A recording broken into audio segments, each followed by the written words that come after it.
Question 31, 12 points. Vous possédez un salon, massage sur place. Dispensez des massages thérapeutiques dans les bureaux de vos clients au centre-ville de Montréal. Vous voulez calculer le bénéfice net, avant impôt. Dans un chiffrier dans lequel vous avez aussi les éléments suivants. Les revenus de vente. Les frais d'administration. Le coût de la main-d'œuvre directe. Le bénéfice net, avant impôt. Le bénéfice brut. Note, les revenus de vente proviennent de deux types de services octroyés. Massage apaisant et massage intense. Les revenus de vente pour chaque type de massage se calculent selon le nombre de massages octroyés et le prix unitaire du type de massage octroyé. Faites le diagramme d'influence, DI, correspondant à la situation énoncée ci-dessus. Avant de tracer nos flèches, prenons un instant pour classifier nos données dans un tableau. C'est le secret pour structurer notre pensée, sans se tromper. Commençons par les fondations. Les variables de décision. Ce sont les valeurs que nous contrôlons, celles qui démarrent le calcul. Ici, nous inscrivons le nombre de massages apaisants, le nombre de massages intenses, leur prix unitaire respectif, le coût de la main-d'œuvre directe, et enfin les frais d'administration. Ensuite, nous alignons nos variables intermédiaires. Ce sont les résultats de nos calculs internes.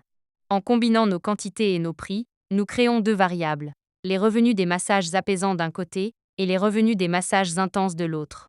Ces deux colonnes s'additionnent pour former notre variable de revenus de vente totaux. Si l'on prend ces revenus totaux et qu'on y soustrait notre coût de main-d'œuvre, nous obtenons une nouvelle variable intermédiaire clé, le bénéfice brut. Passons maintenant au sommet du tableau. La variable de résultat. C'est notre objectif final. En déduisant les frais d'administration de notre bénéfice brut, nous tombons directement sur notre bénéfice net avant impôt. Un dernier détail important, vous remarquerez que la colonne des paramètres est vide. Pourquoi ? Parce qu'un paramètre est une valeur imposée que l'on ne contrôle pas, comme une taxe. Or, notre énoncé n'en mentionne aucune. Notre tableau est complet, l'alignement logique est parfait. Nous sommes prêts à dessiner. Étape 1. Le résultat final. Tout au bas de notre diagramme, nous dessinons la variable de résultat, le bénéfice net avant impôt. Rappelez-vous la règle. Aucune flèche ne doit sortir de cette variable finale. Étape 2. Le cœur du calcul. Juste au-dessus, nous plaçons une variable intermédiaire clé, le bénéfice brut. Une flèche descend du bénéfice brut pour pointer vers le bénéfice net. À côté, nous ajoutons les frais d'administration. Puisqu'ils réduisent le bénéfice brut pour donner le bénéfice net, une flèche part des frais d'administration pour pointer, elle aussi, vers le bénéfice net. Étape 3. Remonter vers les revenus. Qu'est-ce qui influence notre bénéfice brut ?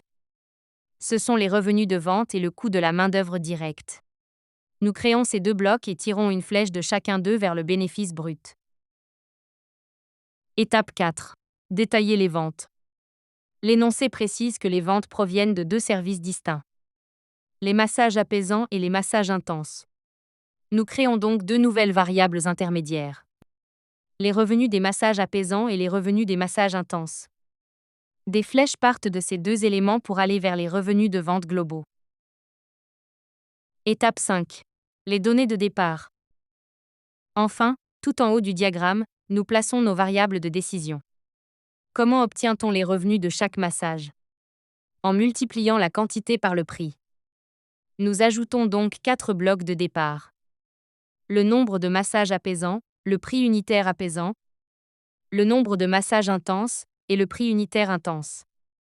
Des flèches partent de ces quantités et de ces prix pour pointer vers leurs revenus respectifs. Aucune flèche n'entre dans ces variables de départ. En résumé, les quantités et les prix génèrent des revenus spécifiques. Ces revenus s'additionnent pour former les revenus de vente totaux. On y soustrait la main-d'œuvre pour obtenir le bénéfice brut, puis on déduit les frais d'administration pour arriver à notre résultat ultime, le bénéfice net. Le diagramme est maintenant complet.